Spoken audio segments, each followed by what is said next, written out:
He grabbed her off the floor with a mop still in his hand.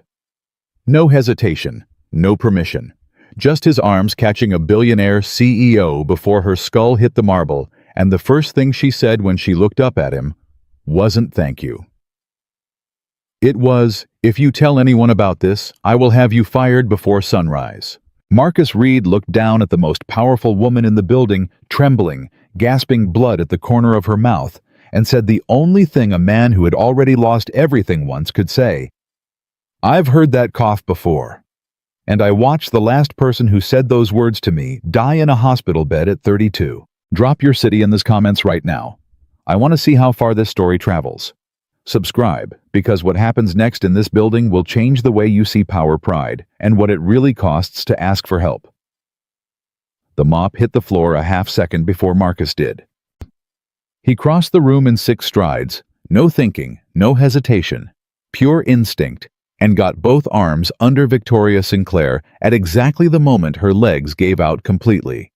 She was heavier than she looked, not because of weight, but because of resistance. Even unconscious, some part of her body was fighting the fall. He lowered her to the rug, pressed 2 fingers to her neck, found her pulse fast, irregular, too shallow. Hey. He put his hand flat against her cheek. Hey, open your eyes. She coughed instead, hard. The kind of cough that came from somewhere deep in the chest, wet and rattling, and wrong, in a way that hit Marcus somewhere below the ribs, somewhere old and specific. His jaw tightened. He knew that sound. He had heard it in a different apartment, in a different room at 2 in the morning 3 years ago, and he had told himself then that it was just a cold, just exhaustion, just stress. And he had been wrong then. He was not going to be wrong again. Victoria. He said her name deliberately without the title, watched her eyes flutter. Look at me, right here. Her eyes opened. But she stared up at him, and for 3 full seconds, there was nothing in her face but raw, stripped-down terror, the kind a person can't perform or manufacture, the kind that only surfaces when the body overrides the brain. Then, her eyes focused, found his face, and the terror began sealing itself over layer by layer, like a wound, closing in, fast forward. Get your hands off me. Her voice came out ruined barely above a whisper, scraped hollow, but the command in it was immediate. Not yet. I said, you were unconscious on your floor at 2 in the morning. Marcus stayed exactly where he was. I'm not moving until I know you can breathe. She pushed herself up on one elbow, made it about 6 inches before another cough seized her, violent, doubling her forward, her whole upper body shaking with the force of it. He put his hand back on her shoulder. She swatted at it. Don't. The word came out between coughs. Don't. I don't need. Okay. He kept his hand there anyway, not gripping, just present. The cough ran its course. It took nearly a full minute. When it was over, she sat upright, spine straight, jaw-set silk robe pulled tight across her chest like armor. Her eyes were wet at the corners from the coughing, maybe. Or maybe not. Either way, she blinked it gone before he could be certain. I'm fine, she said. You're not. I slipped on the, there's blood on your lip, Ms. Sinclair. Her hand moved to her mouth before she could stop it. Came away with the faintest trace of dark red at the corner. She stared at it. Something moved across her face just for a half second. Something that wasn't calculation or control, and then it was gone. She looked at him like he'd done something unforgivable. You are, she said slowly, the overnight cleaning contractor for this floor. Marcus Reed, yes. You are not authorized to be in my personal living space. Your front door was open. You were on the floor. I made a judgment call. Your judgment call? She stopped herself, breathed, reset. He watched her do it, watched her pull that composure back on like a coat in the cold. If you tell anyone what you saw tonight, I will have your contract terminated before your shift ends. Do you understand me? He looked at her for a long moment. He thought about the right thing to say. He had several options. He could back off, apologize, retreat to the hallway, and pretend this was a normal Thursday. He could be professional, smart even. He had a daughter at home and a night job he couldn't afford to lose, and absolutely no business being in the middle of whatever this woman was doing to herself. Instead, he said, "I've heard that cough before, and I watched the last person who made that exact face when I asked her about it die in a hospital bed at 32.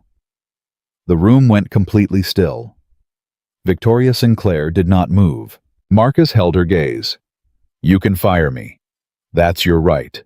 But I'm going to say this one time right now before I go, that cough is not from overwork. That's not stress. Something is wrong with your lungs, and you already know it, and you are not dealing with it." He stood, picked up his mop from the floor.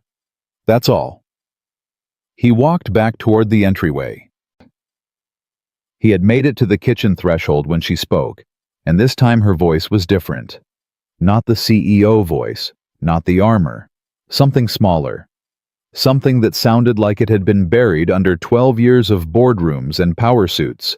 "And I'm fine, and I have everything under control." "She died?" Victoria asked. "The person you're talking about." Marcus stopped walking. "Yes." "Your wife." He didn't answer that. "How long?" Victoria said very carefully. "From when you first heard it to when she was gone." He turned, looked back at her across the length of that enormous, perfect, expensive room. 11 months, he said. She was coughing in February. She was gone the following January. Silence. "She never told you." "She told me she was fine." He said it without bitterness. He had burned through the bitterness long ago. What was left was cleaner than that, a kind of hard-edged clarity that he carried with him now everywhere he went. "Every single time I asked. Right up until the night she couldn't pretend anymore, and by then..." He stopped. "By then, we were past the point where options were something we got to discuss." Victoria looked at the window. The city blazed 43 floors below them, all glass and light and distance. The kind of view that made a person feel both powerful and terrifyingly alone depending on the night. "I have a board meeting in 6 hours, she said. "A $2 billion acquisition that I have been building toward for 3 years. There are 4,700 employees whose jobs depend on this deal closing. And you want me to..." She stopped, pressed her hand flat against her sternum. "What exactly is it you want me to do, Mr. Reed?" "I don't want you to do anything." He shifted the mop handle in his grip. "I just wasn't going to walk past the sound I walked past once before." He nodded once, a clean final thing. "Good night, Ms. Sinclair." He left. The service elevator took 40 seconds to arrive. Marcus stood in the hallway and listened to his own breathing, and did not let himself think too hard about what had just happened. He was a contract cleaner. He had a schedule. He had 9 more floors to cover before his shift ended at 5 a.m. He had a daughter sleeping 22 minutes away who would wake up at 6 and want pancakes on a Thursday, and he had a business management textbook open on his kitchen table that he hadn't gotten through because he'd been running 15 minutes behind since he clocked in. He had no business doing what he'd just done, but he also had the memory specific and merciless of standing in a hospital corridor while a doctor he'd never met before explained to him in careful, quiet language that his wife's condition had been progressing for at minimum a year before it was diagnosed. That the symptoms had been present. That if treatment had begun 6 months earlier, the outcomes could have been meaningfully different. Could have been. 2 words that a man carried forever once they got into him. The elevator arrived. He stepped in, pressed L for lobby. On the way down, he thought about what he'd seen in that penthouse over the past several weeks. Things he hadn't consciously cataloged at the time. Things that had registered somewhere in his peripheral awareness and now lined up with terrible precision. The medication bottles on the kitchen counter. 3 of them. He cleaned that counter every Thursday. For 6 weeks, those bottles had sat in exactly the same position, the caps sealed tight, a faint layer of dust along the edges of the labels. Prednisone, albuterol, and a third one, with a name he couldn't pronounce but recognized from a different era of his life, from a bathroom cabinet in a small apartment where a woman he loved had hidden things she didn't want him to find. Bambus, the ashtray on the private terrace, always spotless, but the railing at hand height where a person would stand and lean marked. Worn in a particular way, he knew from growing up with a father who smoked in secret, always outside, always the railing, always thinking nobody was paying close enough attention. Bye, G. The light pattern. He'd worked this building long enough to read it. Victoria Sinclair's penthouse burned 3-4 nights a week, past 3 a.m. The trash told the rest protein bar wrappers, energy drink cans, 2/3 of them untouched. A person who was eating to function, not to live. And under the paper towels in the bathroom trash, always paper towels on top, laid there deliberately carefully tissues. Dark at the center. Why, he hadn't said anything. He hadn't thought it was his place. Standing in this elevator now, he thought, when does it become your place? He thought he knew the answer. He thought he'd learned it the hard way. He thought he had already paid the price for staying quiet once, for believing that a person's privacy was more important than their life, for telling himself it wasn't his business while someone he loved ran out of time. The lobby doors opened. Marcus stepped out into the marble-floored entrance of Harrington Tower, nodded to the overnight security guard, who was half asleep behind his desk, and pushed his cart toward the east stairwell. He had 9 floors left. He went back to work. He got home at 5:40 a.m. The apartment was quiet. The good kind of quiet, the kind that meant Amara was still sleeping, and he had maybe 20 minutes before her alarm went off, and the morning began in full. He locked the door behind him, hung his jacket on the hook, and stood in the kitchen for a moment, just letting the stillness settle over him. Then he saw the drawing on the refrigerator. Amara had taped it up sometime yesterday while he was sleeping between shifts, a crayon drawing in the specific chaotic style of a 6-year-old who had opinions about color. 2 figures, one tall, one small. The tall one had a mop. The small one had what Marcus could only assume was meant to be a soccer ball, though it looked more like an angry sun. Daddy and Me was written across the top in her careful wobbly letters. She'd spelled Daddy right and Me right and put a heart at the end that was slightly lopsided and completely perfect. He stood there and looked at it for a while. Then he filled the kettle, set it on the burner, sat down at the kitchen table, and opened his business management textbook to Chapter 11, Crisis Leadership and Organizational Integrity, and tried to read. He made it through 1 paragraph before he closed it. He sat back, crossed his arms, looked at the ceiling. He thought about what Victoria Sinclair had said. There are 4,700 employees whose jobs depend on this deal closing.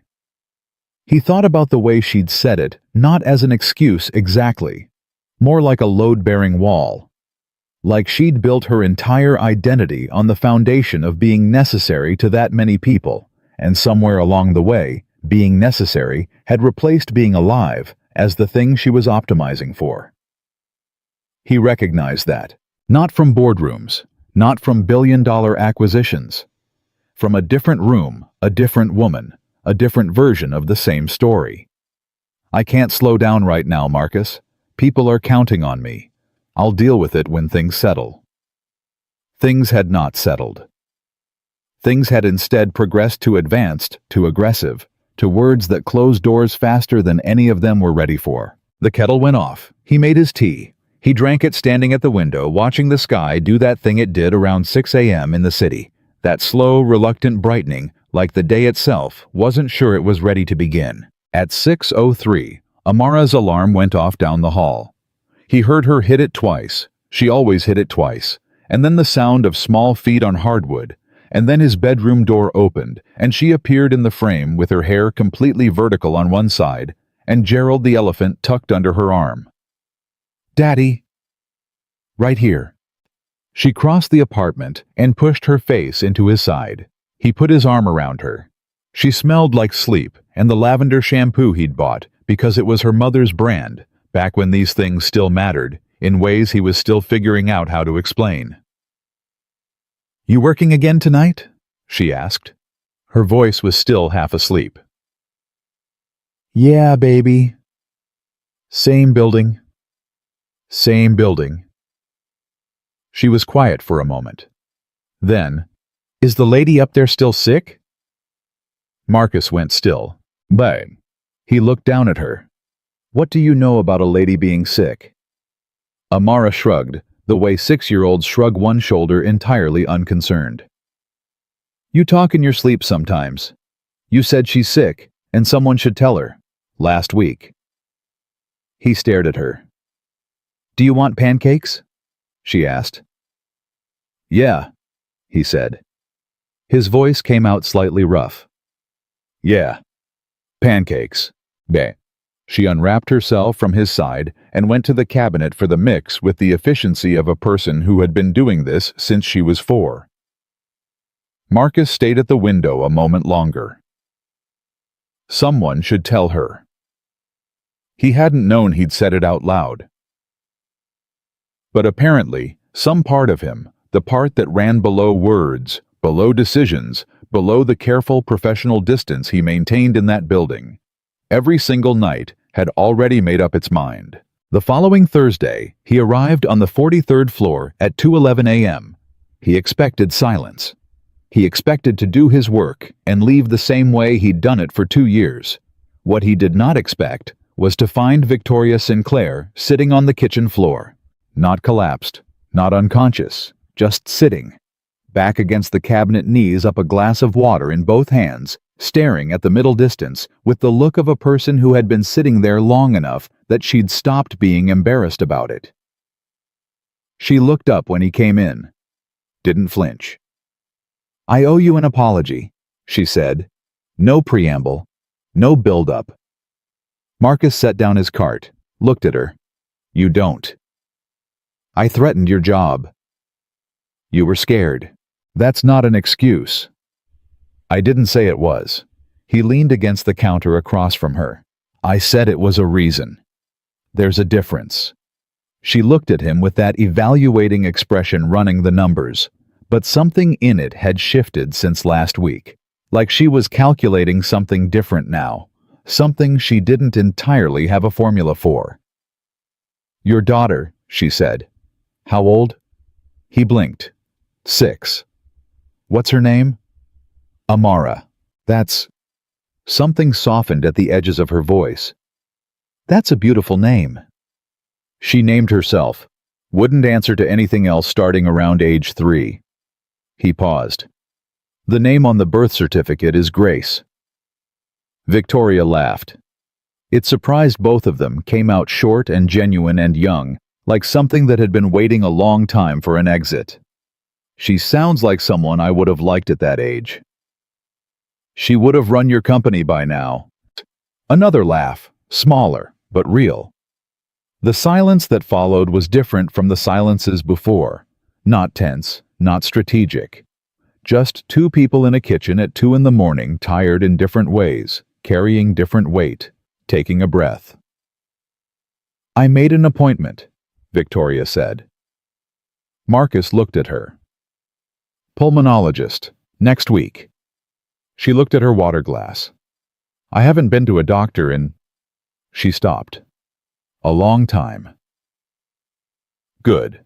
I haven't told anyone. My assistant thinks it's a dentist appointment." "That's okay. It's a start." She looked up at him, then directly, none of the calculation, none of the armor. Just a woman sitting on a kitchen floor who was doing something that did not come naturally to her and knew it. "I don't know what the news is going to be," she said. "And She stopped. Her jaw worked. "I'm scared. I'm genuinely scared. Which I realize is..." "Human," Marcus said. She closed her mouth. "That's what that is," he said simply. "That's just human." She nodded, looked back at the glass. He picked up his cart and started on the kitchen, steady, methodical, giving her the space of normal movement around her. They didn't talk much after that. They didn't need to. But when he was leaving, she said his name at the door, Mr. Reed, and he turned, and she said, "Why are you doing this? You don't know me. You have no reason to." "I have every reason," he said. She waited. "Because someone should have done it for her," he said. "And they didn't. And I have to live with that." He held the door. "This is what I can do about it." He walked out. The elevator came. He rode it down through 43 floors of silence and steel and city light, and he thought about his wife, and he thought about Amara, and he thought about the appointment that a woman he barely knew had made, because he had refused on a Thursday night with a mop in his hand to walk past a sound he recognized. Someone should tell her. He had. And somewhere in that building, for the first time in longer than she could remember, Victoria Sinclair was not pretending to be fine. She was sitting on her kitchen floor holding a glass of water, telling the truth, at least to herself. And that Marcus Reed knew from hard experience was always where healing began.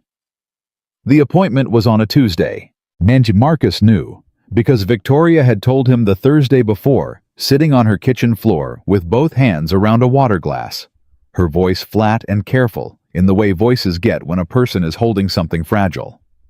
He hadn't asked for an update. He hadn't expected one. He'd gone back to his schedule, his floors, his daughter, his textbook, and told himself that whatever happened next in that penthouse was none of his business. He almost believed it. Tuesday night, he was on the 31st floor, running the floor buffer in long, even strokes, earbuds and gospel music low, when his phone buzzed in his pocket. Unknown number. He almost let it go. He pulled it out instead, and saw a text from a number he didn't recognize. It said, "The appointment went well. Thank you for making me go." He stood there in the middle of the 31st floor with the buffer running idle beside him and read that message 3 times. Then he typed back, "Good. Take the medication." 3 dots appeared, then disappeared, then appeared again, then working on it. He put the phone back in his pocket and finished the floor. But he was smiling when he did it, just slightly, just enough. That was the beginning of what Marcus would later think of as the strange middle season of his life, the weeks that didn't look like much from the outside, but were quietly rearranging everything underneath. He still clocked in at midnight, still pushed the cart, still came home at dawn to Amara's drawings on the refrigerator, and the knocking radiator, and the business textbook open on the kitchen table. The structure of his life didn't change. But something inside that structure shifted, the way a house settles, barely perceptible, significant in ways you only understand later. Victoria started taking the medication on a Wednesday. She told him so the following Thursday, leaning against the kitchen doorframe with her arms crossed, like she was reporting a business outcome she wasn't entirely sure how to categorize. "Day 3, she said. "I didn't die." "That's generally the goal," Marcus said. "My physician wants me back in 2 weeks. He's running a full panel." She paused. "He asked why I waited this long to come in." "What did you say?" "I told him I'd been busy." Marcus looked at her. "I know," she said. "I know." "Did he believe you?" "No. He's been my doctor for 4 years. He gave me a look that I can only describe as medically disappointed." She uncrossed her arms. "He also said the inflammation in my airways is significant enough that he wants a chest scan before the end of the month." The word significant landed in the space between them and sat there. Marcus kept his expression neutral. "You going to do it?" "I scheduled it before I left the office." She said it like it surprised her, like some part of her had done it before the more familiar part could argue. "I don't know who I'm becoming," she added quieter. "Someone who shows up for herself," Marcus said. "Probably takes some getting used to." Becca. She looked at him for a moment, that measuring look except softer now than it had been a month ago. Less like an assessment and more like recognition. "You're very direct," she said. "Did anyone ever tell you that?" My wife used to say I had the conversational style of a man who had already thought through all the reasons not to say the thing and decided to say it anyway. Victoria almost smiled. She sounds like she was smart. Smartest person I ever knew. He picked up his cart. Which is why it still kills me that she didn't trust me with the truth until it was too late for the truth to do anything useful. He said it evenly, not as an accusation, not at Victoria, just out loud, into the room, the way a man says something when he's learned that keeping it inside doesn't help anyone. Victoria heard it for what it was. "I'm not her," she said, gently, not defensive. "No?" Marcus agreed. "You're still here. That's the whole difference."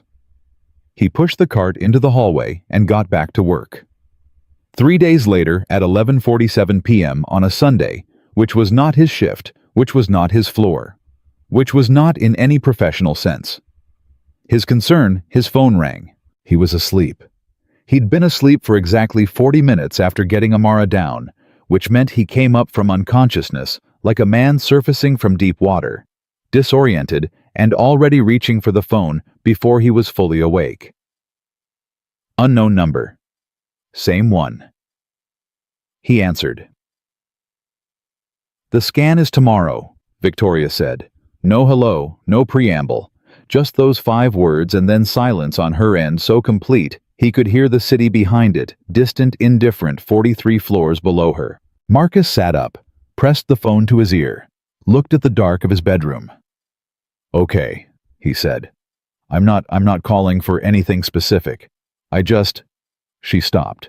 He heard her breathe. "I've never told anyone about any of this. Not my assistant, not my VP, not the 3 board members I've known for a decade.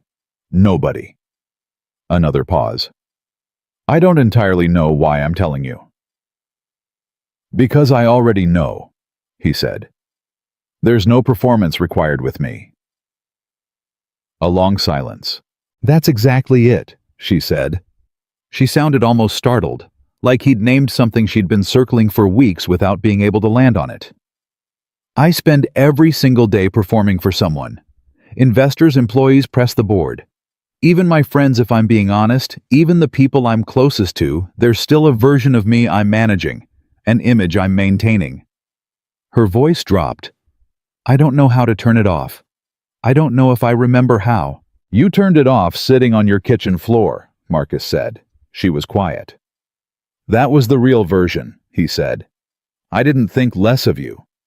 I thought you looked like someone who was finally tired enough to stop pretending."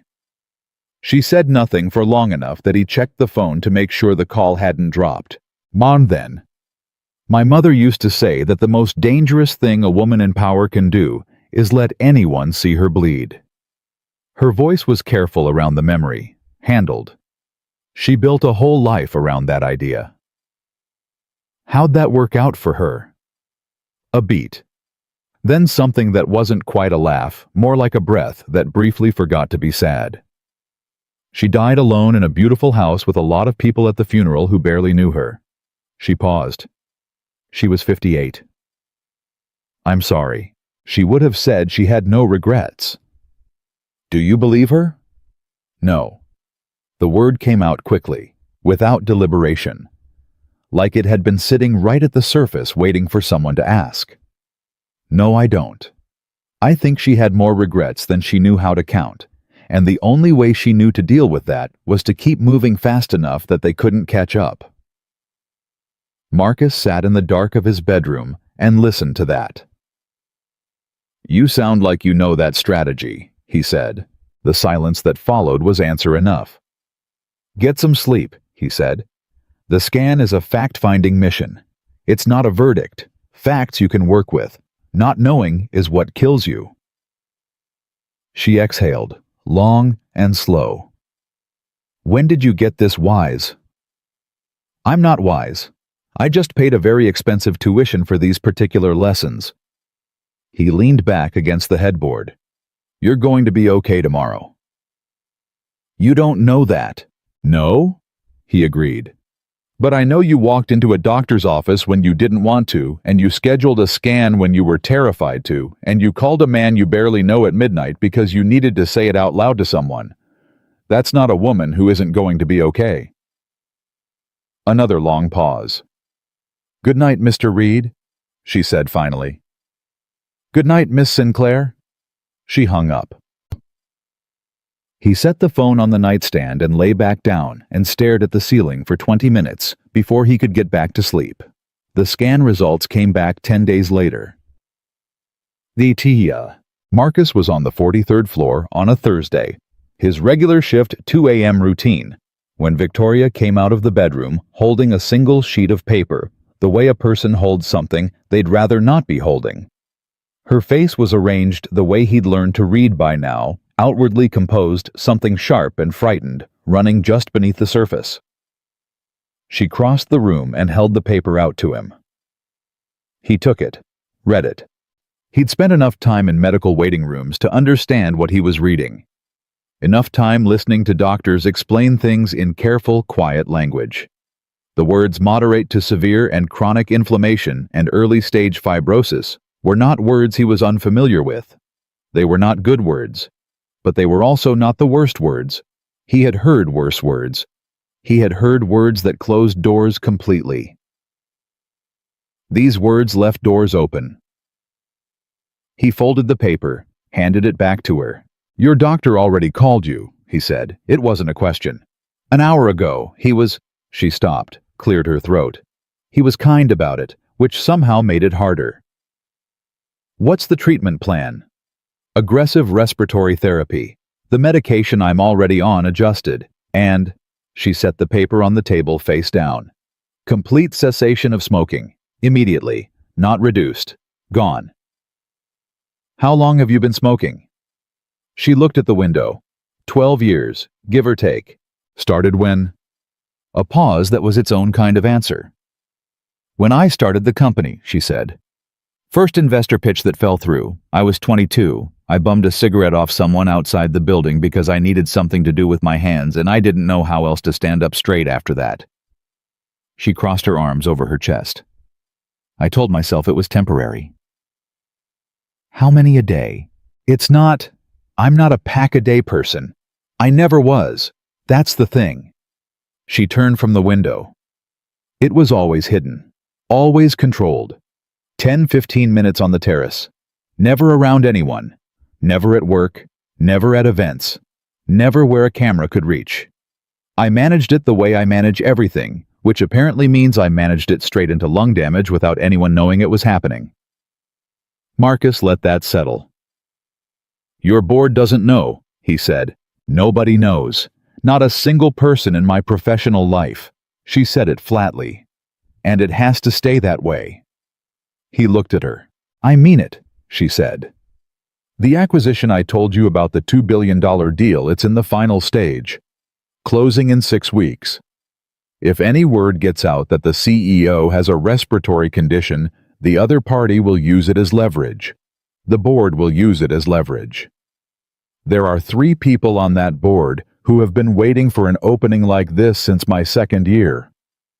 Her voice hardened. "I know how this game works, Mr. Reed.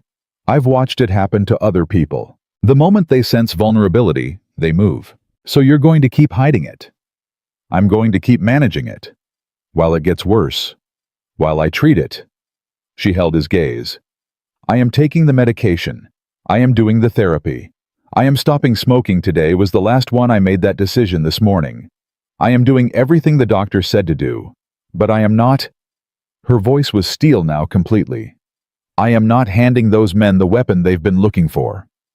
Marcus was quiet for a moment. He thought about what she'd said.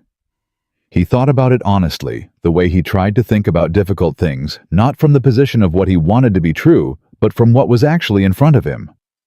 "How long have you known about these board members?" he asked. She paused, recalibrated slightly. "Which ones?" "The ones waiting for an opening." "A while?" She sat down on the couch. 2 of them were on the original board when my company was valued at $40 million. They voted against my expansion plan 3 separate times. I overrode them twice by going directly to investors and building a coalition they couldn't block. She paused. They've been polite ever since. Very polite. The politest kind of enemy, Marcus said.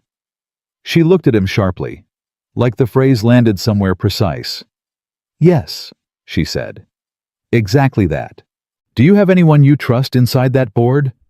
My CFO, Diane, She stopped. Started again. Diane is the only person in that building who tells me the truth when the truth is inconvenient. Everyone else tells me what I want to hear, or what they need me to believe, or what protects their position. She paused. You're the second person. He didn't respond to that directly. He filed it away and kept going. Does Diane know about your health? No. Maybe she should. Absolutely not. Immediate. Firm. I trust Diane professionally. I'm not putting this on her. You're putting it on yourself. Alone. I'm used to carrying things alone. I know you are. He sat down across from her, not something he'd done before, not something that fit his professional role in this space, but the situation had long since outgrown professional roles. That's what concerns me. She looked at him for a long moment. The room was quiet. Outside the windows, the city did what the city always did. Indifferent, continuous, unaware of the specific weight being carried 43 floors up. You have a daughter, she said. Amara. Yes. What do you tell her when something is wrong? And he thought about it. The truth. Always the truth, just calibrated to what she can carry at 6. He paused. She asked me last week why some nights I look tired even after I slept. I told her that sometimes grown-ups carry things in their sleep too. She thought about it and said, then you should put them down before bed, Daddy. He let that sit for a second. 6 years old. Something moved across Victoria's face. Unmistakably. Not the calculation, not the armor, not the performance. Something that looked very much like the expression a person makes when a wound they forgot was there gets touched unexpectedly. She sounds like her father, Victoria said. She sounds like her mother, Marcus said. Her mother always told the truth, just not always to me. He picked up his cart. Take care of yourself, Ms. Sinclair. Not for the acquisition, not for the board, not for 4,700 employees. He paused at the hallway entrance. Do it because your life is worth more than your company. He went back to work. She sat on the couch. And at some point, he wasn't sure exactly when, because he was in the hallway, running the buffer. She walked to the kitchen, opened the cabinet above the refrigerator, and took out a pack of cigarettes he hadn't known was there. He heard the cabinet, heard her footsteps, heard nothing else for a long moment. When he came back through to collect his equipment at the end of the shift, the cigarette pack was in the kitchen trash, unopened.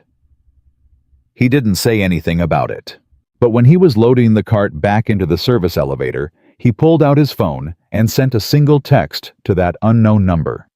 It said, "You're going to be okay." 3 dots. Then, "How do you always know what to say?" He typed back, "I don't. I just refuse to say nothing."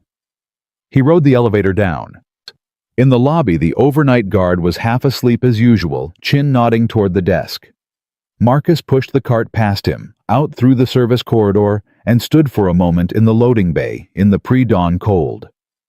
The city making its 4 a.m. sounds distant traffic, a truck somewhere. The specific kind of urban quiet that wasn't really quiet at all, just a lower register of the same constant noise. He breathed in the cold air. He thought about what she'd said.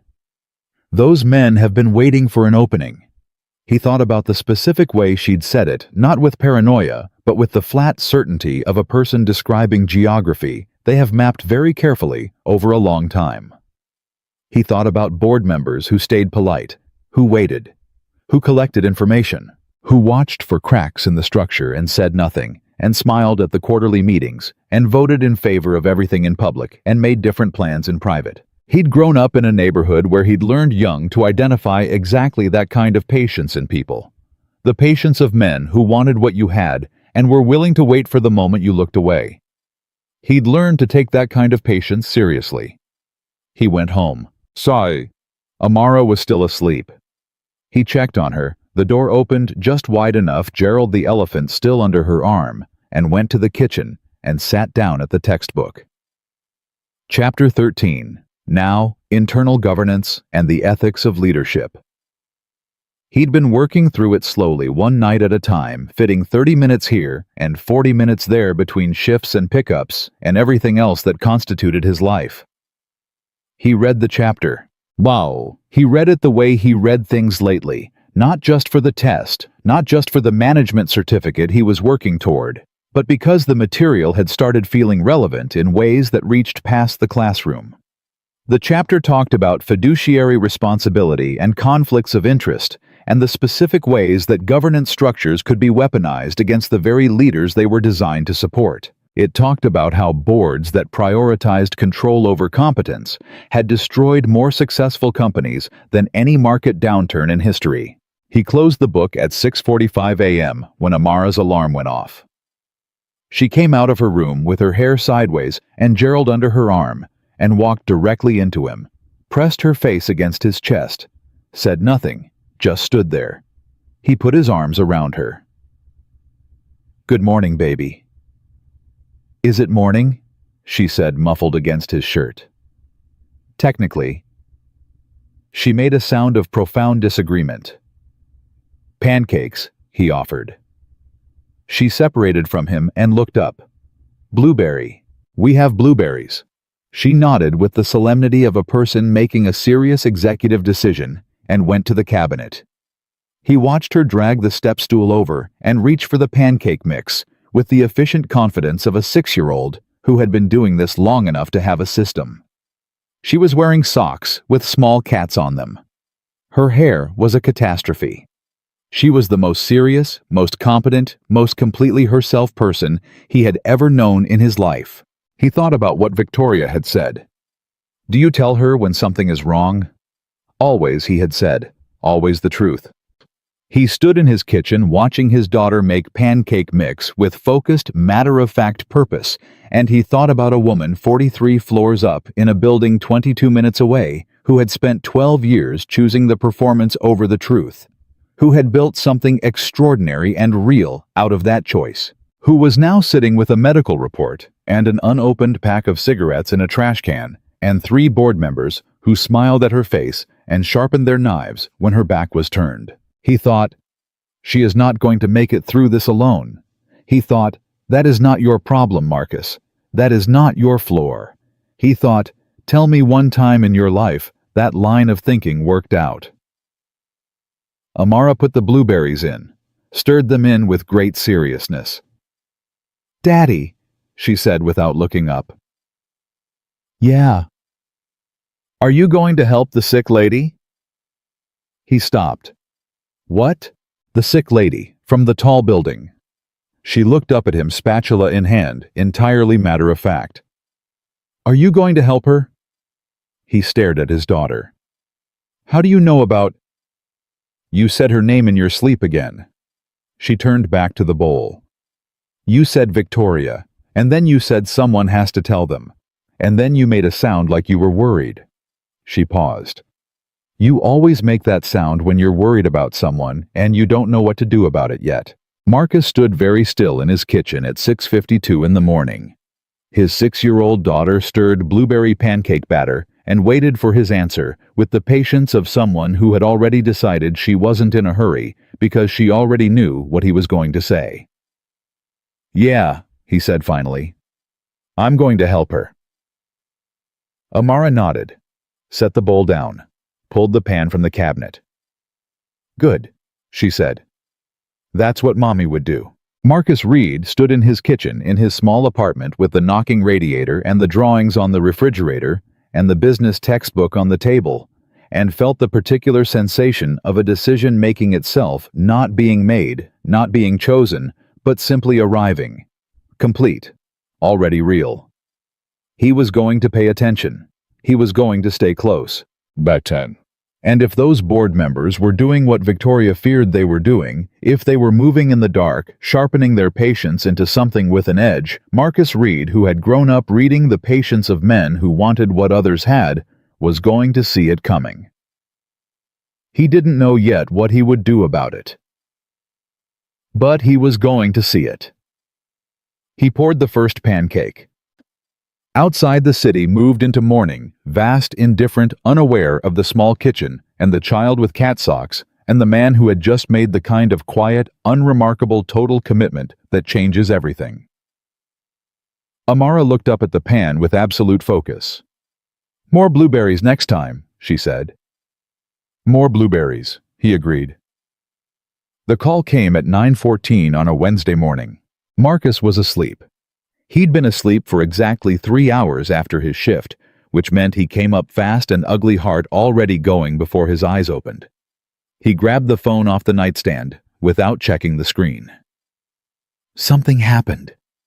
Victoria's voice was tight, controlled in the specific way that meant the control was costing her something. "I need you to call me back when you're awake." "I'm awake." He sat up, pressed the phone harder against his ear. "Talk to me." Just a pause. He heard her breathing, even deliberate, the breathing of someone managing herself down from a ledge.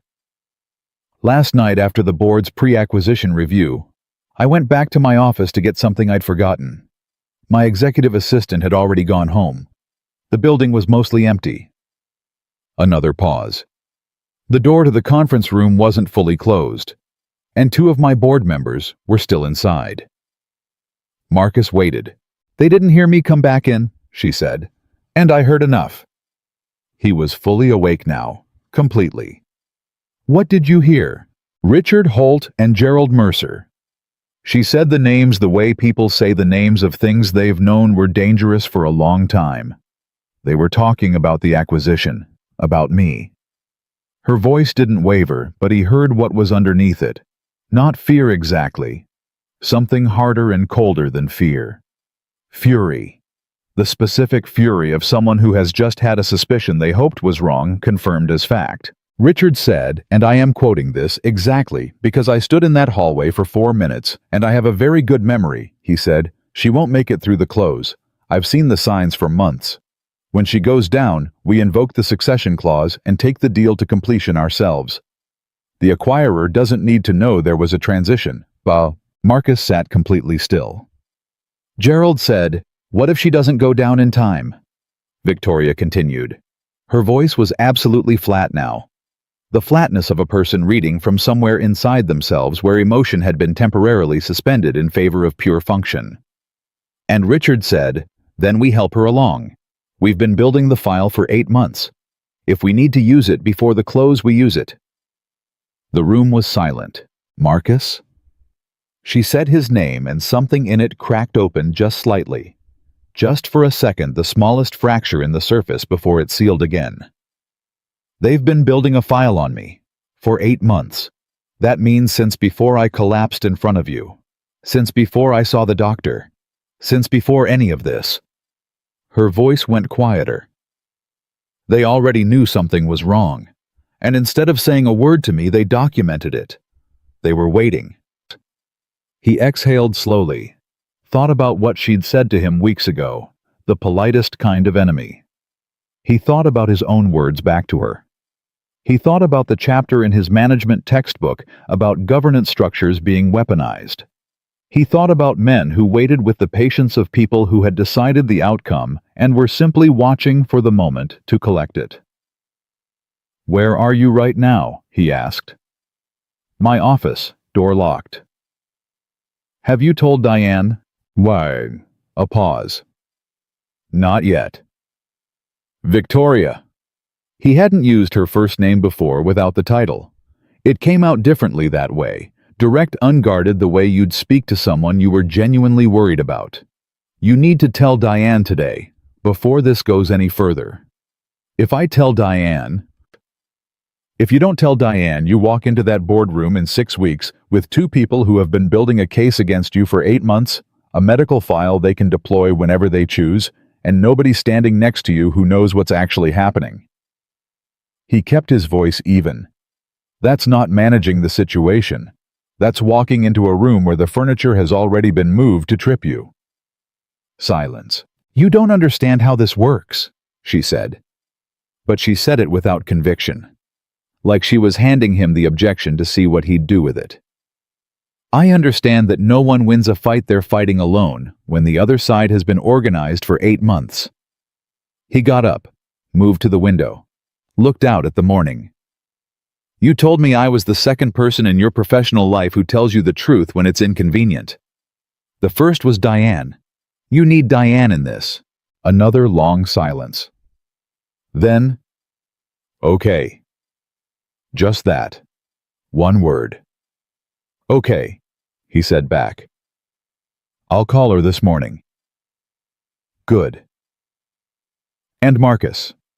Her voice shifted again away from the operational register toward something more exposed. I'm sorry for calling you at... She stopped. I don't know why you're the person I call. I genuinely don't know how that happened. I was there, he said simply. Sometimes that's enough. She hung up. He stood at the window for a while, the morning light coming in gray and thin, and thought about Richard Holt and Gerald Mercer in a conference room at 9 p.m., building timelines around a woman's collapse. He thought about the phrase, help her along.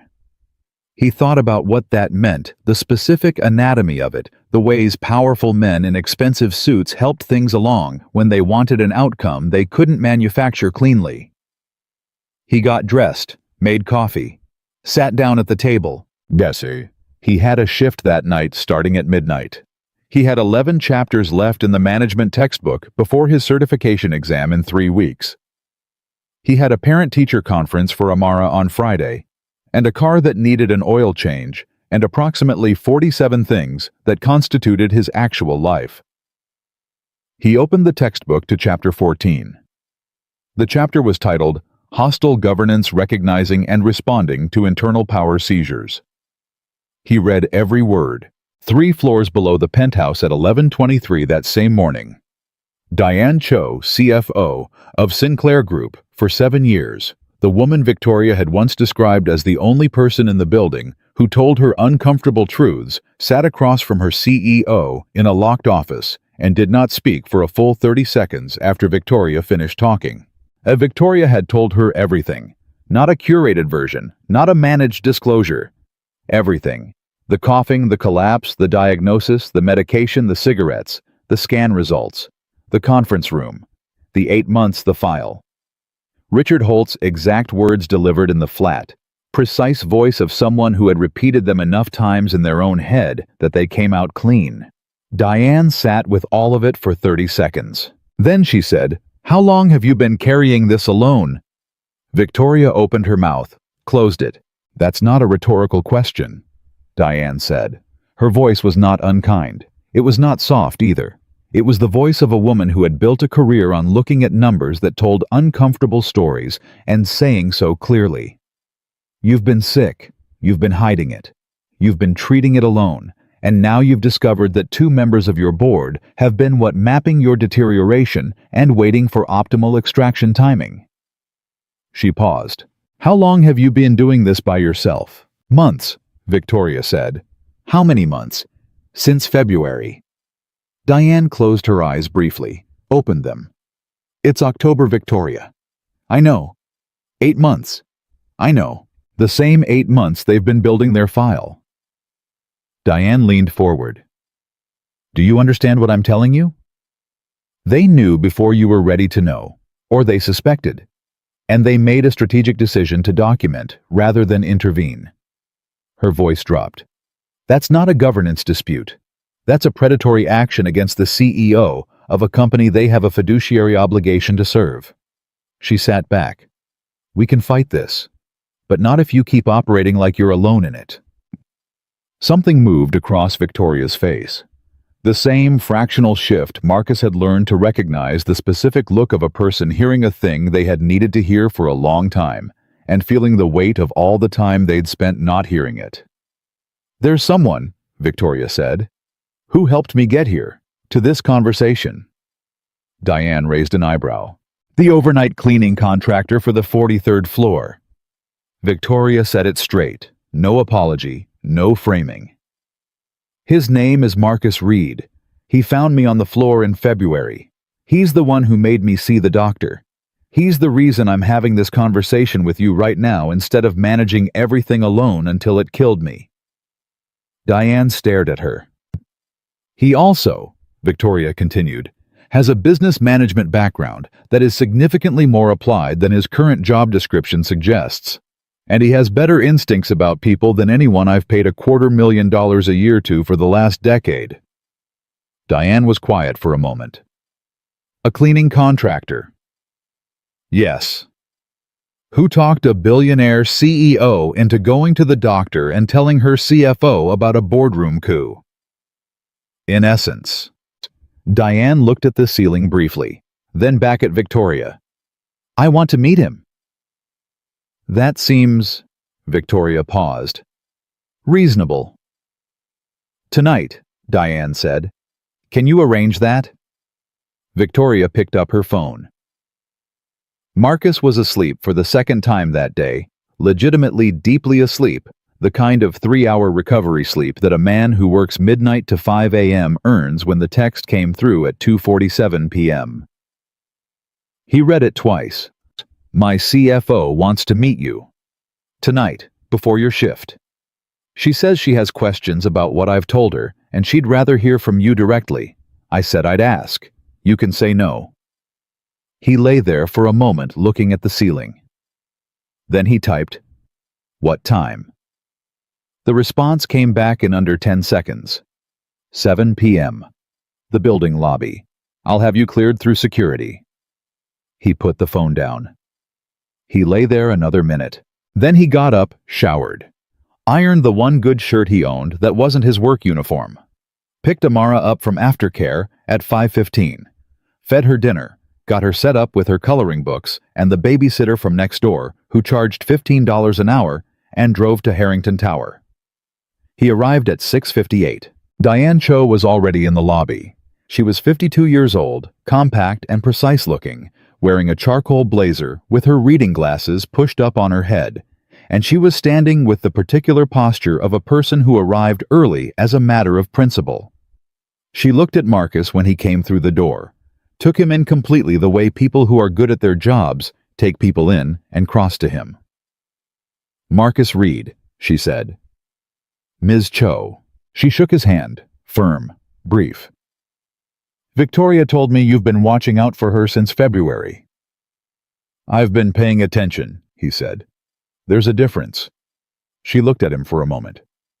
She said you'd say something like that. She gestured toward the seating area near the window. Can we sit? They sat. The lobby around them was the quiet hum of a luxury building in early evening. A few residents passing through the front desk, staffed by someone Marcus recognized from his regular arrivals. How much do you know about what's happening with the board? Diane asked. No warm-up, no small talk.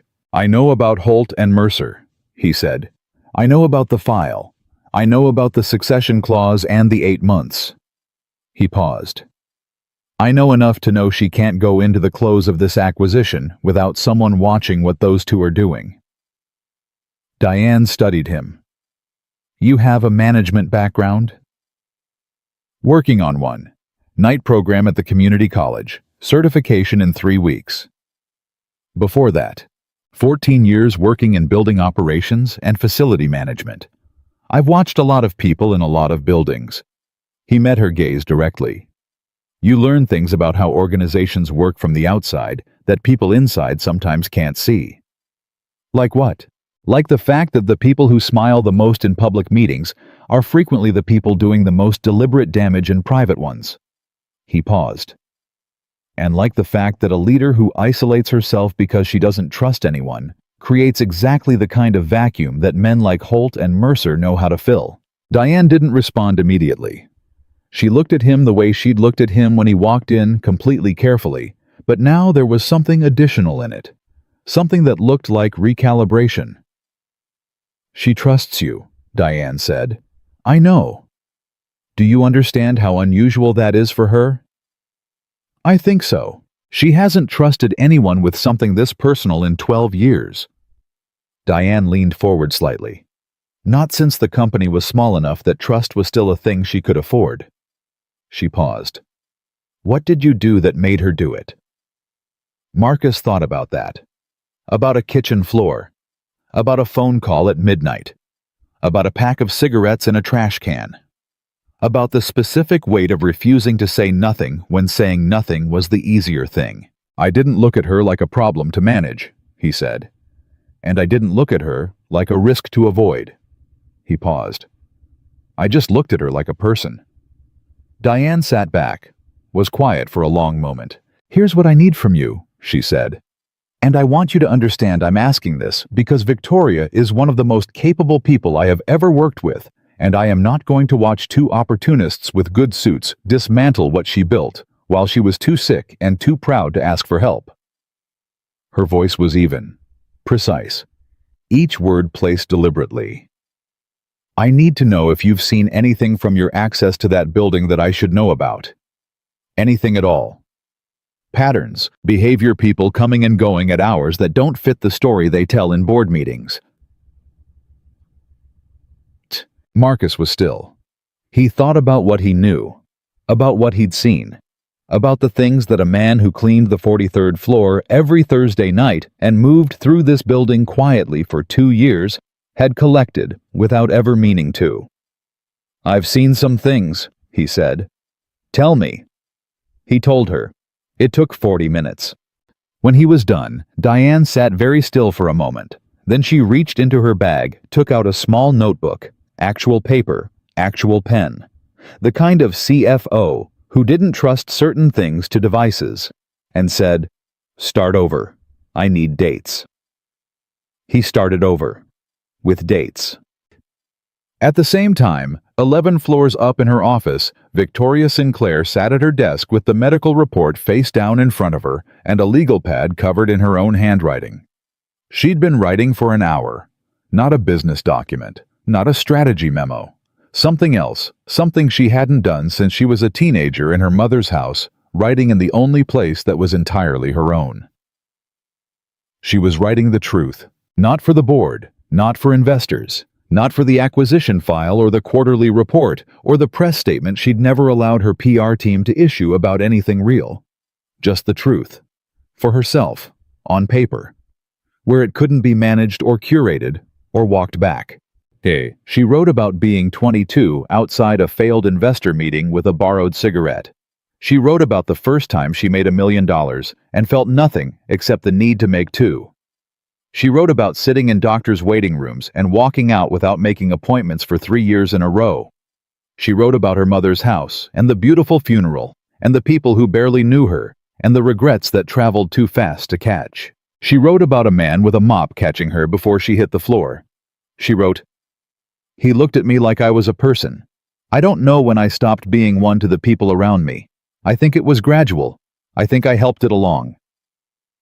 She stopped writing, looked at that sentence, and picked up the pen again and wrote, I'm not going to let them take this.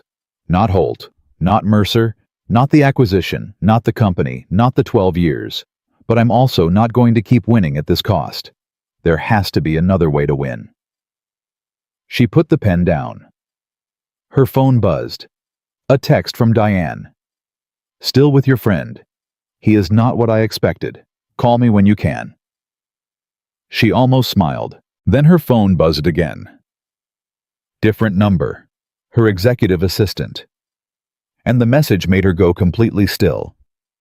Mr. Holt is asking for an emergency board call tomorrow morning. He says it's regarding a material development in the acquisition. He wants all members present at 8 a.m. Victoria stared at that message. Material development. She knew that language.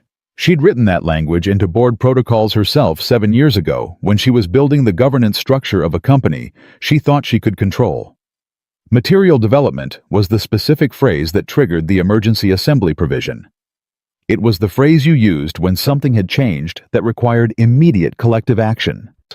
It was also, she now understood with complete clarity, the phrase Richard Holt had been saving for the moment he decided the file was ready. Her hands were steady. She was aware of that. Noted it. Her hands were steady, and her breathing was even, and she was 30 years old, and she had built something real, and she was absolutely not going to let it end in a boardroom at 8 a.m. while she was sitting here alone. She called Diane. Diane picked up on the first ring. "I just got the notification." "He's moving tomorrow," Victoria said. "I see that." "Is Marcus still with you?" "He's right here." "Put me on speaker." A brief sound of movement, then Diane's voice. "Go ahead. Marcus." Victoria's voice was steady, every bit as steady as her hands. "They're moving tomorrow morning. Emergency board call. Holt is using the material development provision." She paused. "I need to know everything you just told Diane. Every date, every observation, every pattern. Because tomorrow I walk into that room and I either come out with my company or I don't, and I am not walking in there without the full picture." Marcus's voice came through the phone even and clear. "Then let's go through it." "All of it." "All of it," he confirmed. It was 8:47 p.m. Outside the city moved through its evening, indifferent as always, continuous as always, unaware of the specific thing assembling itself in a lobby 11 floors below, a woman who had spent 12 years building walls and was now for the first time choosing to build something else instead. They talked for 3 hours. Diane wrote everything down on actual paper with an actual pen. Victoria asked questions from her office, her voice getting sharper and more precise as the night moved forward. The way a blade gets sharper, the more deliberately it's worked. Marcus answered everything directly, without editorializing, without performance, just the facts of what he'd seen, organized by date and detail, and the particular clarity of a man who had spent 2 years moving quietly through a building where powerful people forgot to watch who was watching them. At 11:30, Marcus said, "I need to clock in at midnight." "Go," Victoria said immediately. "You've already given me more than—" She stopped, started again. "Thank you, both of you." A pause. "I'll see you at 2, Mr. Reed, after the board call." "I'll be there," he said. He left the lobby, took the elevator to the service entrance, clocked in at 11:58. He pushed his cart into the elevator and pressed the button for the 4th floor, his starting point on nights when the building ran the full rotation, and stood in the small metal box as it climbed and let out one long, slow breath. "Butter." He thought about what Diane had said near the end of the conversation when Victoria had stepped away briefly to take another call.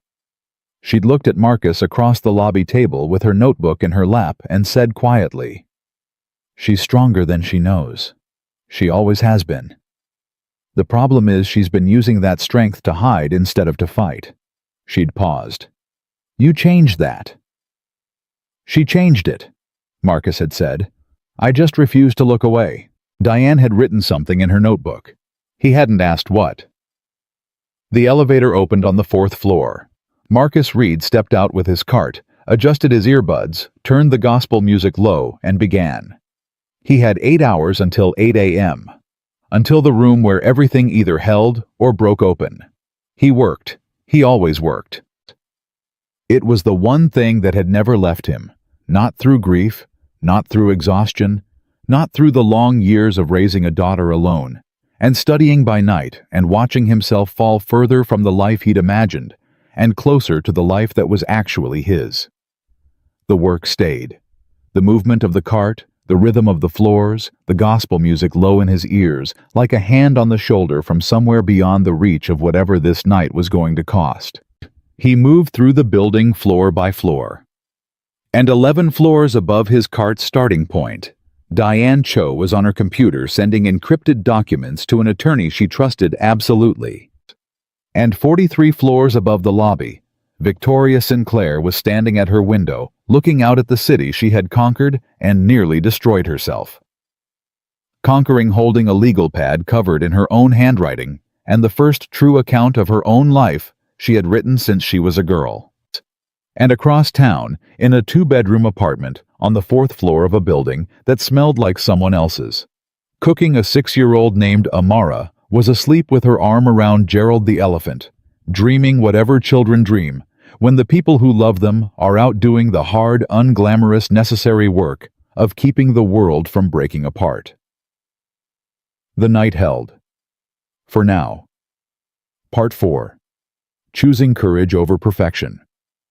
The board call started at 8:03 a.m. Marcus knew because Victoria texted him at 8:01, 2 words, no punctuation.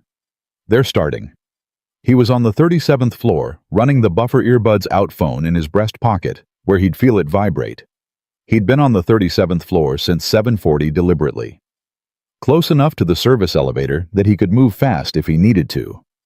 He didn't know what fast would look like. He didn't know what he could actually do from 37 floors below a boardroom where a woman's life was being decided by men in expensive suits who had spent 8 months sharpening a file they were now about to open.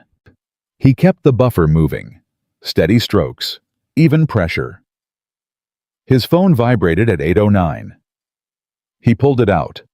Victoria Holt opened with the health file. He has documentation going back to March. Physician visit records. Pharmacy records. Someone inside my medical team leaked. Marcus stopped the buffer. He stood completely still on the 37th floor and read that message twice. Then he typed, "Is Diane in the room?" Yes, she hasn't spoken yet. Let her work. Don't react to the file. Make them show everything before you respond. 3 dots. Then, how are you this calm? He typed back, I'm not. Keep going. He put the phone back in his pocket and stood there for a moment, with his hand flat against the buffer handle, feeling the weight of what was happening 6 floors above him. Someone inside her medical team. 8 months of documentation. Pharmacy records. The specific, deliberate anatomy of a betrayal that had been constructed with patience and precision by people who understood that the most effective way to remove someone from power was not a sudden attack, but a slow, methodical accumulation of evidence that made the removal look inevitable. Look reasonable. Look like the only responsible choice. And he had read about this in Chapter 14. He had not expected to watch it happen in real time to someone he knew. His phone vibrated again at 8:17. This time, it was Diane. Holt just invoked the succession clause. He's moving for a vote to place Victoria on medical leave pending an independent health assessment. He needs 5 votes. He has 3 confirmed, including Mercer. Working on the 4th, now targeting Patterson. Marcus typed back immediately. Patterson voted against Holt's compensation restructuring proposal in June. Check the minutes. He's not a natural ally. A pause. Then, how do you know that? I've been in this building for 2 years. People talk in empty conference rooms. Another pause. Longer, then useful. Stand by. He put the phone away, picked up the buffer, kept moving. At 8:24, his phone went off again. Victoria this time, and the message was 3 words that hit him like cold water. Holt has a recording. Marcus stopped again, and he read it again. Holt has a recording. He thought about what that meant, a recording of what from where at what moment. He thought about the conference room. He thought about the night Victoria had heard them through the partially open door. He thought about her standing in that hallway for 4 minutes with a very good memory, and then coming to him with the exact words Richard Holt had said. And then a different thought arrived, colder and more specific. He typed, "Of you, what's on it?" The response took 90 seconds. The longest 90 seconds he'd spent standing still since a hospital corridor 3 years ago. Me coughing. In the elevator. November 4th. He says he has 3 separate recordings from building security that show visible physical distress. He's arguing it constitutes evidence of incapacity. Marcus read that message. Then he looked up. He looked at the ceiling of the 37th floor, smooth and white and institutional, and he thought about the building security system, about where the cameras were, about who had access to security footage in Harrington Tower, about the fact that the building's security contractor rotated staff every 6 months, and he had worked alongside two different overnight security teams, and he had at some point, in some conversation he hadn't cataloged as important at the time, heard something. He pulled out his phone, called a number that wasn't Victoria and wasn't Diane. It rang 4 times. Then a groggy voice, "Reed, it's 8:30 in the morning, man." "Jerome." Marcus kept his voice low and even. "The security contract for this building. Who authorizes access to the footage archive?" No. A pause.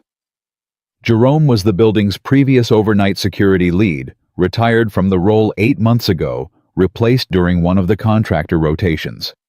They'd worked parallel shifts for 11 months and had the kind of friendship that existed entirely in the overlap of 2 a.m. and 4 a.m., and never anywhere else.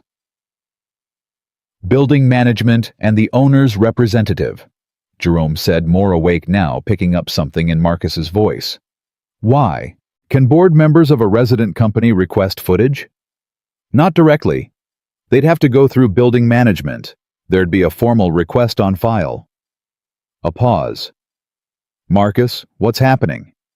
"Someone pulled security footage of the CEO of a penthouse company and is using it in a board proceeding right now." Silence. "That request would have to be logged," Jerome said. "Every access request is logged. If someone pulled that footage without a formal request, that's a breach of the building's privacy protocols. That's not just an internal matter, that's potentially a legal violation." "Where are those logs kept?" "Building manager's office, digital and hard copy both." "Jerome." Marcus picked up his cart and started moving toward the service elevator as he talked. "Do you still have your access credentials from when you were lead?" A very long pause. "Jerome." "My credentials got deactivated when I left," Jerome said carefully. "But I still have a relationship with the building manager, Pete Okafor. You know Pete." "I know Pete." "Pete gets in at 8:45. Marcus checked his watch. 8:31. "Can you call him?" "I can call him," Jerome said. "You want to tell me what this is actually about? A woman who did nothing wrong is sitting in a boardroom right now while 2 men use stolen footage to take everything she built." Marcus pressed the elevator button. "That's what it's about. A beat." "I'll call Pete," Jerome said. "Right now." Marcus rode the elevator down to the lobby level. He texted Diane. "The security footage Holt is using may have been obtained improperly. There should be an access log in building management. I'm working on it now." Her response came back in under 30 seconds. "If that footage was pulled without proper authorization, it's inadmissible and potentially actionable. How long do you need?" He typed 20 minutes. Her response, "I'll give you 15. By what time you can." He stepped out of the elevator into the service corridor and walked fast toward the building manager's office at the east end of the ground floor. Pete Okafor was 58 years old, a thick-shouldered man who had managed this building for 11 years and ran his operation with the quiet, absolute authority of someone who understood that a building this size was its own ecosystem, and he was responsible for every living thing in it. He was unlocking his office door when Marcus came around the corner. Pete looked up, took in Marcus's expression. "Jerome just called me," he said. He pushed the door open. "Get in here." Marcus got in there. At 8:39 a.m., 15 floors above Pete Okafor's office, the board meeting was entering its second phase. Diane Cho had not spoken yet. She had sat through Holt's presentation, the file, the recordings, the medical documentation, the carefully structured argument for the succession clause with her notepad open and her pen moving and her face completely neutral. 3 of the other board members had asked clarifying questions. Patterson, the one Marcus had flagged, had said nothing at all and was looking at his phone with the expression of a man recalculating something. Victoria had sat at the head of the table and let them lay it all out. She had not reacted to the file. She had not reacted to the recordings. She had not reacted to Holt's language pattern of incapacity, material risk to shareholders, fiduciary obligation, to consider leadership continuity, each phrase landing in the room like something he'd rehearsed because he had rehearsed it for 8 months while she was on the other side of this table, believing the politeness was just his personality. She sat with her hands flat on the table, and she thought about what Marcus had told her the night before. Make them show everything before you respond. She thought about Diane's instructions. Don't speak until I signal you. She thought about a kitchen floor in February and a man with a mop who had looked at her like she was a person when she had forgotten what that felt like. She sat. She waited. She breathed. Holt finished at 8:41. He set his presentation down, looked at Victoria with the particular expression of a man who had been patient for a very long time and was now collecting. I want to be clear, he said, that this motion comes from a place of genuine concern for Victoria's well-being and for the stability of the company during a critical period. The room was quiet. Then Diane Cho put her pen down. She did it the way she did most things, deliberately, precisely with the specific quality of an action that signals something larger is arriving. Every head in the room turned toward her. Richard, she said, before we proceed to a vote, I have one question. Holt's expression stayed smooth. Of course. The security footage you've included as exhibits 3 through 5 in your presentation. Diane opened her notepad to a specific page. Can you walk us through the authorization chain for how that footage was obtained? A beat. Imperceptible to most people in the room. Not to Victoria. The footage was provided by... I'm asking about the authorization chain, Diane said. Specifically, the formal access request that would have been filed with Harrington Towers Building Management in order to obtain archived security footage of a private resident's common area activity. She paused. That request would be logged. It would have a date, an authorizing signature, and a stated purpose. Can you tell us what that documentation shows? Jay. Holt's expression did not change, but something behind it did. Victoria had sat across from this man for a decade. She could read what was happening behind his face, the way she could read a balance sheet, not easily, not immediately, but with the specific competence of someone who had learned to look past the surface numbers to what they actually indicated. He hadn't expected this question. He hadn't. The footage was provided through appropriate channels, he said. I'm happy to supply the documentation after the meeting. I'd like it now, Diane said pleasantly. Since you've included the footage as evidence in a motion that would remove our CEO from leadership, I think the board deserves to understand the provenance of that evidence before we vote on it. She looked around the table. I think that's a reasonable position. Does anyone disagree? Patterson looked up from his phone. That seems reasonable, he said. Holt looked at Patterson. Something shifted in his expression, the recalibration of a man who had counted on a number and found the number had moved. At 8:44 a.m., Marcus's phone vibrated in Pete Okafor's office. It was Diane. They're stalling on the footage provenance. What do you have? Pete slid a printed log sheet across the desk. Marcus looked at it. The access request for the security footage dated September 12th, 9 days before the emergency board call was announced, was filed not by Richard Holt directly, but by an external security consulting firm. A firm Marcus had never heard of. But Pete had already pulled the vendor registration for that firm from the building's contractor database, and at the bottom of the registration under Authorized Representative was a name Marcus recognized immediately. Gerald Mercer's son-in-law. Marcus photographed the log sheet with his phone. Photographed the vendor registration. Sent both to Diane with a single line. Mercer's family connection to the firm that pulled the footage. Dates included.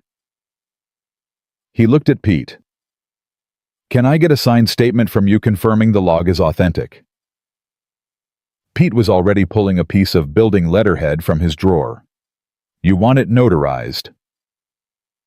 Can you do that? My assistant is a notary. Pete stood up. Give me 4 minutes. Marcus stood in that office and felt something he hadn't felt in a long time. Not excitement, not triumph, but something steadier and more serious than either of those things. The feeling of a truth that had been buried under layers of calculated misdirection beginning to surface. The feeling of a story that had been told wrong for 8 months, preparing to be told correctly. He thought about his wife. He thought about the story that had been told wrong about her health, partly by her own choosing, partly by the silence of everyone around her who looked away because it was easier. He thought about what it cost when the true story came too late. He was not going to let the true story come too late. Not this time. Pete came back in 7 minutes with a notarized statement on building letterhead, signed and stamped. Marcus sent the photograph to Diane. He was back in the service elevator at 9:02 a.m. when the text came from Victoria. It was not words. It was a single punctuation mark, an exclamation point. He held the phone and felt the particular quality of a breath released after being held for a very long time. In the boardroom on the 15th floor, Diane had stood up. She didn't raise her voice. She never raised her voice. She had built a career on the precise surgical use of calm. On the understanding that the most devastating thing you can do in a room full of people who expect you to react emotionally is to respond with absolute clarity instead. She placed the photographs Marcus had sent printed in Pete Okafor's office on building letterhead by Pete's assistant 30 seconds after Marcus texted them, then sent digitally to the boardroom's shared display on the table. The security footage Richard has presented to this board, she said, was obtained through a vendor whose authorized representative is the son-in-law of Gerald Mercer. She let that sit. Gerald, who is co-sponsoring this motion. She let that sit, too. The access request was filed 6 weeks ago before any health concerns were formally raised with the board, which raises significant questions about when this motion was conceived and what its actual purpose is. She looked at Holt, then at Mercer, then around the table at the remaining members. I want to be very precise here. What we are looking at is not a governance motion undertaken in good faith on behalf of shareholders. What we are looking at is a coordinated action planned over a period of months, using evidence obtained through a conflicted party designed to remove a CEO who is not incapacitated, who has been actively managing her health with medical supervision, and who is 6 weeks from closing the largest acquisition in this company's history. Her voice did not rise, did not shake. I would encourage every member of this board to think very carefully about how they want their vote recorded today. Bemmed. The room was completely silent. Patterson set his phone face down on the table. I'm not voting for this, he said, not with this documentation on the table. 2 other members exchanged a look. One of them, a woman named Carol Reeves, who had been on the board since year 3 and had always voted with Holt on operational matters, said quietly, I'd like to table the motion pending a full review of the evidence acquisition process. Holt said nothing. His face had gone through several things in the past 4 minutes and had arrived at something that was neither anger nor acceptance, but some combination of both the face of a man who had played a long game and watched it come apart in a room that was supposed to be his. Mercer had not looked up from the table in 2 minutes. Victoria sat at the head of the table. She looked at Richard Holt for a long time. He finally looked back at her, and she said in a voice that was entirely steady, entirely clear, and entirely her own, I'd like to speak now. Nobody objected. I have a respiratory condition, she said. I've been treating it under medical supervision for several months. My physician believes the prognosis with consistent treatment is good. I am not incapacitated. I am not in crisis. I am standing in front of you healthy enough to have spent the last 12 hours preparing to have exactly this conversation. She paused. I should have told this board about my health sooner. That's true. I made a decision to manage it privately, and I understand why that decision created uncertainty. She looked around the table. Not at Holt, at everyone else. What I will not accept is the suggestion that the appropriate response to a CEO's health challenge is to document it in secret for 8 months and then use it as a weapon in a coordinated removal action during the most critical transaction in the company's history. That is not governance. That is not fiduciary responsibility. That is something else entirely, and I think everyone in this room knows what it is. What you already in? Another silence, longer this time. Carol Reeves said, "The motion is tabled." The vote was 4-2. Holt and Mercer voted to proceed. Everyone else voted to table. At 9:31 a.m., Marcus's phone vibrated. It was Victoria. 4 words. It held. We held. He was standing in the service corridor on the ground floor, his back against the wall, his cart beside him. His shift technically ended 17 minutes ago. He read those 4 words and stood there with the phone in his hand and let himself feel it, the specific sensation of a thing that could have gone wrong, not going wrong. It was not triumphant. It was quieter than that. More like the feeling after a storm passes and you walk outside and the damage is less than you feared. He typed back, "Go rest." Her response, "Can't." Press release to write. Acquisition team to brief. And a pause in the typing visible in the dots. "Then I need to talk to you. Tonight. Not business. Just, I need to talk to you." He looked at that message. He thought about the appropriate answer. About professional distance, about the fact that he was a cleaning contractor and she was a CEO, and there were approximately 47 reasons why any version of "I need to talk to you" that crossed that boundary was complicated in ways that didn't have clean resolutions. He typed, "Same time. I'll be there."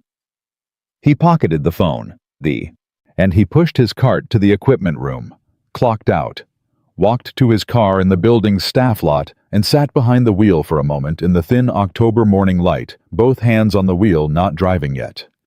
He called his babysitter, asked her to stay until he could get home. She said yes. He drove home, changed, slept 4 hours hard, dreamless, the sleep of someone who had been running on adrenaline and finally ran out of it.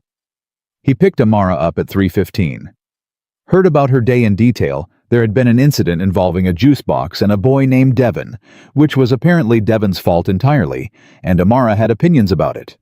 Marcus listened to every word. He made dinner. He helped with the worksheet on addition that Amara found deeply objectionable. He read her Gerald the Elephant book, not named for the stuffed animal, but she had decided they were the same Gerald and turned out her light at 8:15. He left at 11:30, told the sitter he'd be back by 4. When the elevator opened on the 43rd floor at 11:58 p.m., Victoria was already in the kitchen, not collapsed on the floor, not performing composure, just standing at the counter with 2 mugs, wearing a plain gray sweatshirt that did not belong to any version of the Victoria Sinclair that appeared in business magazines. She handed him a mug without asking if he wanted it. He took it. "Diane is filing a formal complaint with the governance board tomorrow," she said. "Holt and Mercer have been asked to recuse themselves from the acquisition vote pending the investigation." She wrapped both hands around her own mug. 2 other board members reached out privately this afternoon to say they had concerns about Holt's conduct that they hadn't felt safe raising before.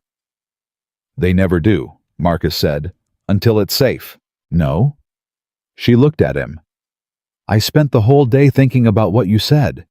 Months ago. About the politest kind of enemy." She paused. "I've been surrounded by people who were polite to my face and silent about everything that mattered. For 12 years. She paused again. "I don't know how to build something different. I don't know who I am when I'm not performing the version of myself that got me here." "You were yourself at 2 in the morning on a kitchen floor," Marcus said. "You were yourself at midnight calling a near stranger because you needed to say something out loud." He looked at her directly. "You were yourself today in that boardroom. That wasn't performance.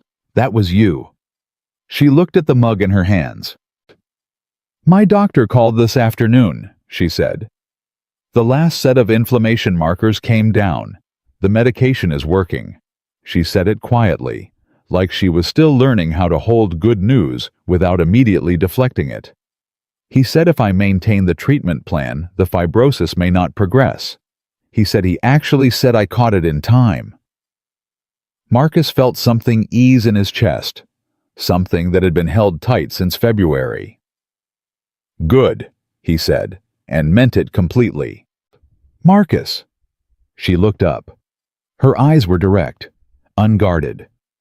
The way they'd been that first night before the armor came back up, except now, the armor was down deliberately instead of stripped away by crisis. I know the boundaries of what this is supposed to be. I'm not naive about that. She paused. But you saved my life. Not dramatically. Not with a single heroic act. You just kept showing up and refusing to pretend you didn't see what you saw for months, when you had every professional and personal reason to mind your own business. Her voice steadied. I don't know how to say thank you for something like that. I'm not sure thank you is the right word. He was quiet for a moment. My wife used to say, he said that the most important thing a person could do for someone else wasn't the dramatic thing. It wasn't the rescue, or the speech, or the moment. He turned the mug in his hands. She said it was just staying in the room, when it's easier to leave. Staying in the room. He paused. I didn't do that for her. I stayed in the room, but I didn't push back. I believed her when she said she was fine, because it was easier than not believing her. He met Victoria's gaze. I wasn't going to do that again. The kitchen was very quiet. She would have liked you, Victoria said softly. She would have given you hell for the cigarettes, he said. Victoria laughed, genuine and full and briefly young, and then pressed her hand over her mouth and shook her head. I know she would have. She set her mug down. I'm going to close this acquisition, she said. And then I'm going to restructure the board. And then... She stopped. Something moved through her expression. Lighter, more uncertain. The expression of a person standing at the edge of something they haven't allowed themselves to want. And then I'm going to figure out who I actually am when I'm not using everything I have just to survive. That part sounds like the good part, Marcus said. I think it might be. She looked at him. What about you?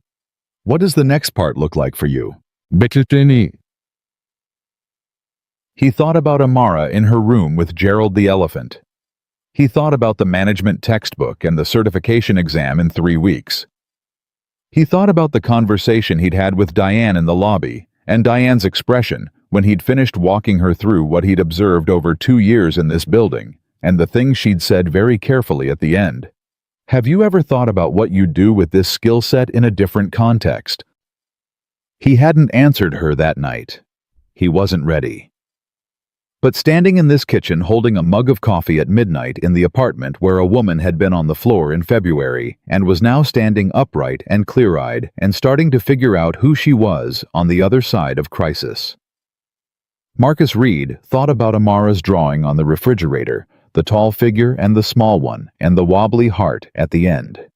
Forward, he said. The next part looks like forward. She raised her mug. He raised his. They didn't say anything else for a while. They didn't need to. The acquisition closed on a Thursday. Marcus knew because Victoria sent him a text at 4:47 p.m. 3 words all caps. No punctuation. We closed it.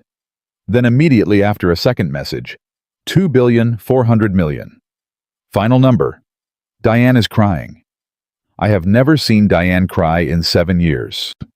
He was sitting in the parking lot of Amara's school waiting for the aftercare bell when the messages came through. He read them twice. Then he typed back. Diane earned those tears. A pause. Then, so did you. The response took a minute. Then I keep waiting for it to feel like I thought it would. It doesn't. It feels different. Quieter. Is that normal? He looked out through the windshield at the line of parents and cars. Everybody on their phones, the ordinary machinery of an afternoon. He typed, That's not the absence of something. That's what it feels like when you win something real instead of just proving something. 3 dots. A long pause. Then I think I need to think about that for a while.